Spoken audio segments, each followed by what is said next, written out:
comment faire un mix qui tape plus fort pour avoir au final un master aussi qui sonne plus fort. On a l'impression qu'on a de l'impact, qu'on a du volume. C'est ce que nous allons voir dans cette vidéo. Amis musiciens, bonjour et bienvenue, Thierry de produire-sa-musique.com. Je vous aide à créer du son pro dans le home studio et pour ce faire, je vous offre un guide qui est totalement gratuit pour bien démarrer, pour avoir les bonnes bases, pour faire du son pro dans le home studio. Vous allez trouver le lien donc sous cette vidéo. N'hésitez pas à le télécharger et à le lire. Ça va vous aider à immédiatement avoir vraiment les bonnes bases pour bien démarrer. Et aujourd'hui, en parlant de base, on va voir donc dans cette vidéo 3 techniques pour avoir des mix qui tapent plus fort. Alors pourquoi je dis des mix qui tapent plus fort? Parce que très souvent, on a tendance un peu à se dire, bon, le volume, le volume qui tape justement, c'est cette puissance, tout ça, on va la faire au mastering. On va mettre des compresseurs, on va mettre surtout un limiteur, un maximizer qui va nous donner énormément de volume. Le problème, c'est que si on travaille ça uniquement au niveau du mastering, ce qu'on va faire, c'est qu'on va souvent se retrouver dans la situation où on va trop compresser sa musique et au lieu d'avoir simplement un son qui a vraiment de l'impact, qui tape fort et mais qui reste agréable à écouter, on va voir un son en fait qui est trop saturé, qui est trop compressé, qui va pomper, qui va se distordre et qui au final sera fatigant à écouter. Et quand on écoute plusieurs musiques à la suite avec ce type de mastering qui est très très agressif, en fait on a une sensation désagréable, on a une sensation de fatigue auditive, non seulement pour la personne qui produit cette musique, mais aussi pour les personnes qui l'écoutent. Même si tout d'abord on a l'impression que ça tape fort, en fait c'est fatigant parce que tout simplement c'est trop compressé, c'est trop travaillé au niveau du mastering. Alors pour éviter ce problème, qu'est-ce qu'on fait? Eh bien, il faut travailler au niveau du mix. Il faut utiliser des techniques au niveau du mix qui nous permettent justement de ne pas avoir au niveau du mastering un compresseur, un limiteur qui va trop travailler. Alors, ces 3 techniques principales que vous pouvez appliquer très facilement dès aujourd'hui dans vos mix, voilà ce qu'elles sont. Alors, la toute première technique, c'est tout simplement d'avoir moins d'éléments dans le mix. Alors, ce qui se passe aujourd'hui, c'est qu'on a tendance, notamment avec la puissance des ordinateurs, à rajouter toujours des idées, une nouvelle idée, on a un nouveau pad, on a des sons de drum en plus, on va mettre une lead en plus, on va mettre une guitare ici, on va mettre un piano là, un violon, on va faire des mix de voix avec plein d'effets de chorus, de back vocal, etc. Et on se retrouve facilement avec des tracks aujourd'hui à mixer de 100, 150, voire 200 pistes audio, tout simplement parce que on peut le faire aujourd'hui techniquement et qu'on a tendance à vouloir toujours en rajouter. Alors, je dis pas que c'est forcément mal de bien travailler ces arrangements et de faire des musiques complexes, mais ce qu'il faut retenir au niveau du mix, c'est que si on veut vraiment donner une impression de puissance, d'énergie, on n'a pas besoin d'avoir énormément de pistes. Au contraire, il y a 2 effets négatifs quand on a énormément de pistes. C'est tout simplement que déjà, beaucoup de pistes audio ou de sons vont se battre entre eux pour obtenir de la place dans le mix, donc vont donner une impression on ne veut pas dire de bruit de fond, mais d'occuper vraiment, de se battre dans ce mix, de le rendre inutilement dense, on va dire. Et puis la deuxième chose, c'est que l'oreille humaine ne peut pas faire attention à tous les détails. Il n'y a que les gens comme nous, les gens qui produisent de la musique, les gens qui composent de la musique, quand ils écoutent, qui font vraiment attention à tous ces petits détails. Et en fait, les personnes simplement qui écoutent de la musique pour le plaisir, généralement, elles vont pas se concentrer sur tous ces détails. Donc, il faut se demander si ce qu'on fait apporte vraiment quelque chose au mix. Pourquoi? Parce que quand on a moins d'éléments et qu'on compresse et qu'on utilise un maximizer à la fin, eh bien, on n'a pas besoin de donner autant, de compresser autant pour donner du volume.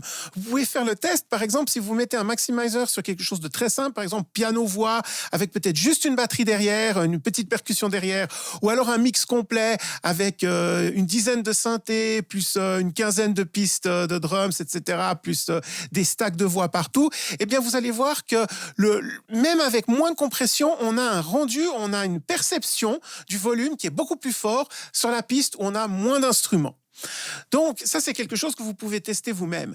Et on s'aperçoit aussi très souvent que quand on écoute des productions qui tapent très, très fort, ce sont souvent des productions qui sont relativement, je ne veux pas dire forcément simple, mais un peu plus minimaliste au niveau du nombre d'instruments. C'est particulièrement vrai dans ce qui est trap, hip-hop, etc. et dans ce qui est certains genres d'EDM aussi, où on a relativement peu d'instruments, mais qui sont très travaillés et on va dire vraiment poussés à leur maximum. Et en fait, c'est ça que j'ai envie de vous dire, c'est que au lieu d'avoir énormément d'instruments, énormément de sons différents, il vaut mieux avoir peu de sons, mais très très bien travaillés. Alors, par très très bien travaillé, parfois ça peut être plusieurs layers d'instruments pour faire un type de son.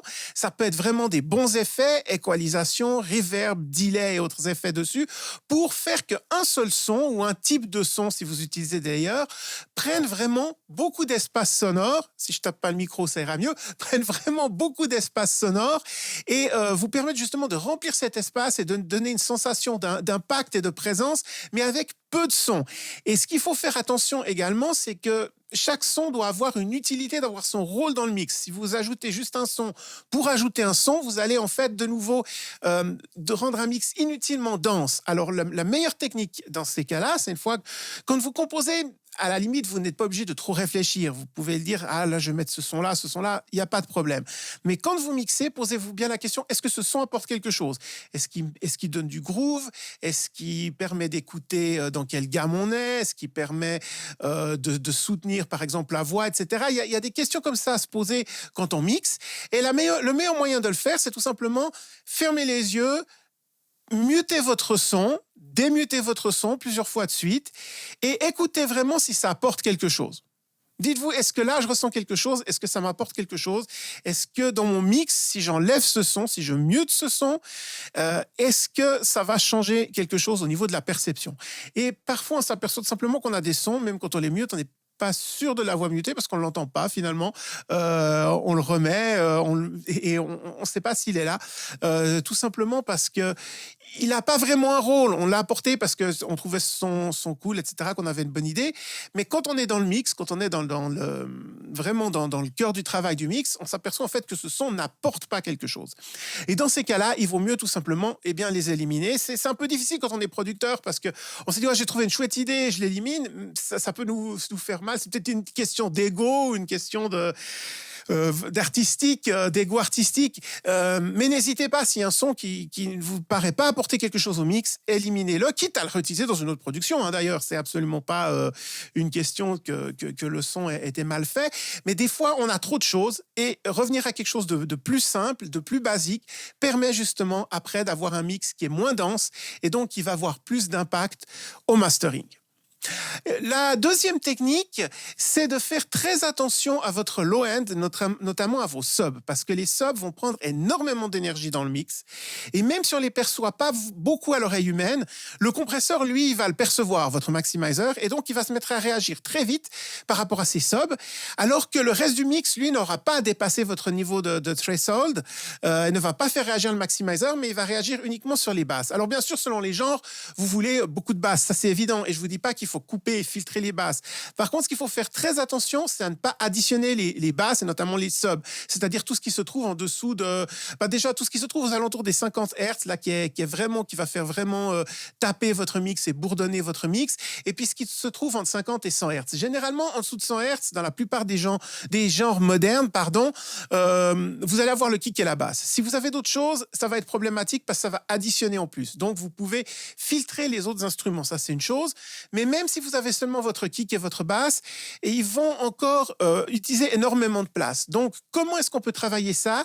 Eh bien, il y a des gens qui vont se dire, au niveau du mastering, je vais utiliser par exemple un compresseur multiband et compresser uniquement mes basses. Ça, c'est tout à fait possible. Mais encore une fois, c'est mieux de travailler au niveau du mix. C'est-à-dire que vous voulez compresser vos basses et vos kicks suffisamment au niveau du mix pour qu'ils gardent leur patate, certes, mais pour garder sous contrôle tous ces subs inutiles que l'oreille humaine ne va pas forcément percevoir, qu'on va certes ressentir, mais qu'on n'a pas besoin de ressentir de façon exagérée. Et il faut donc faire très très attention. Et quand vous faites de l'équalisation dans les subs autour des 50 Hz, etc., pour rechercher justement cette patate, notamment si vous faites de la musique électronique ou des choses comme ça, ou de la trap, où vous avez vraiment des grosses basses, les grosses basses 808, etc., faites très attention à être très chirurgical, c'est vraiment à travailler sur les fréquences dont vous voulez et de de ne pas augmenter inutilement les autres fréquences. Et ensuite, n'hésitez pas à utiliser un compresseur ou un compresseur multibande sur les pistes individuelles, non pas sur le mix, mais sur la piste individuelle, de façon à garder sous contrôle ces basses, ces subs, et à laisser passer le reste, où vous avez par exemple l'impact du kick, où vous avez la saturation de la basse qui vous permet d'écouter la mélodie de la basse. Mais avec les multibandes compresseurs, vous pouvez donc compresser uniquement dessous de 200 ou 200 Hz, et ainsi garder l'équilibre, si vous voulez, entre la présence dans le son de votre basse et ces subs, cet impact du sub. Et ça, c'est très important de le faire donc au niveau des instruments individuels. Comme ça, vous n'avez pas besoin au niveau du mix après de retravailler tout votre mix et de surcompresser votre mix, alors que c'est souvent un ou deux, voire trois instruments qui vont créer ces problèmes de basse, et ces basses qui vont ensuite faire travailler votre compresseur, votre maximizer au niveau du mastering. Donc, n'hésitez pas à travailler au niveau du mix sur ces instruments, sur ces pistes individuelles, et à vraiment garder ces basses sous contrôle. Et puis, la troisième technique, qui est un peu un dérivé de ce qu'on vient de parler, et là, c'est la différence, en fait, de volume entre les sons, les impacts les plus forts et les moins forts. Alors, qu'est-ce que je veux dire par là? On va prendre un exemple tout simple, c'est que souvent, dans une piste, vous avez une partie rythmique, vous avez un son de snare, vous avez des sons de clap, des sons de hi-hat qui sont des sons très percussifs qui ont énormément d'attaques. Et cette attaque, évidemment, particulièrement pour les snares et les claps, d'ailleurs, c'est quelque chose qui ressort tout de suite. Forcément, votre limiteur, votre maximizer final, il va réagir quand vous avez un son de snare qui, tout d'un coup, augmente le volume, mais de façon très très courte, mais extrêmement forte, lui, il va réagir et il va commencer à travailler, puisqu'il ne doit rien laisser passer, votre maximizer final. Donc, si vous avez beaucoup de sons de percussion dans ce style-là, ou si vous avez tout d'un coup des sons de synthé très agressifs avec une attaque qui vient très fort, ou n'importe quel son, ça peut être un piano aussi joué avec vraiment énormément d'attaques. Et donc, comme vous avez une grosse différence entre ces sons percussifs et le reste de votre mix, vous allez commencer à faire travailler le compresseur pour rien. Et du coup, vous allez avoir vraiment ce mix final où on a parfois une sensation vraiment où on a trop poussé notre compresseur, où on a cette saturation, on a cette distorsion, on a un mix qui respire pas, alors qu'en fait, votre mix, globalement, il est pas spécialement fort, mais que vous avez quelques sons, en fait, qui dépassent et qui vont taper, qui vont faire réagir ce compresseur.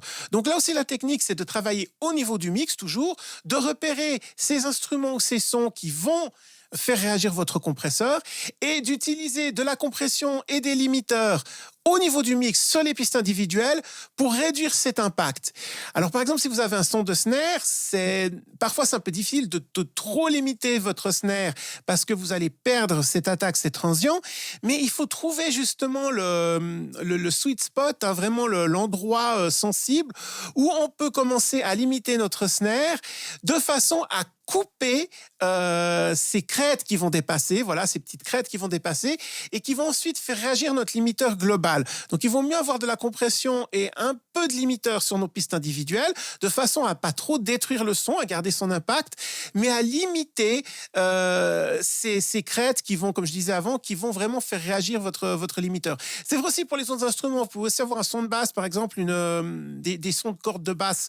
Si vous utilisez de la basse acoustique, ces sons de cordes, donc qui sont pas dans les low-end, mais dans les high-end, ou plutôt mid, qui vont justement être très agressifs. Vous pouvez avoir des sons de synthé, des synthés très courts, des keys, des choses comme ça, avec des sons vraiment très très courts. Et le but ici, c'est à chaque fois de couper ces crêtes au niveau de la piste individuelle, avec un limiteur, avec un petit peu de compression, de façon à ce que ça ne réagisse pas trop au master final. Et vous allez voir en fait que toutes ces petites choses additionnées les unes aux autres, finalement, c'est quand on les met ensemble au niveau du master, c'est ça qui fait réagir. Et quand on les garde sous contrôle, de façon individuelle dans le mix, eh bien, on s'aperçoit qu'on aura beaucoup plus de marge de manœuvre au niveau de notre limiteur, au niveau de notre maximizer final, et que ça permettra donc de garder un mix qui est agréable à écouter, qui n'a pas toujours cette sensation d'être en train de travailler, d'être en train de compresser, d'être en train de... Voilà, on a ce limiteur qui est tout le temps en train de travailler et qui est assez désagréable finalement à l'écoute et qui va en fait faire que votre mix sonne fort, mais qui n'est pas forcément perçu fort. Parce qu'au final, c'est ça le plus important quand on parle d'un mix qui tape fort, d'un master qui tape fort, c'est la perception qu'on en a. Et la perception, souvent, c'est pas d'avoir énormément justement de ces instruments qui tapent très fort, mais d'avoir les bons instruments qui sont bien utilisés, qui sont bien mixés, qui sont bien limités, on va dire, bien travaillés individuellement, pour qu'au final, quand on met tout ça dans le mastering, on n'ait plus à trop les travailler.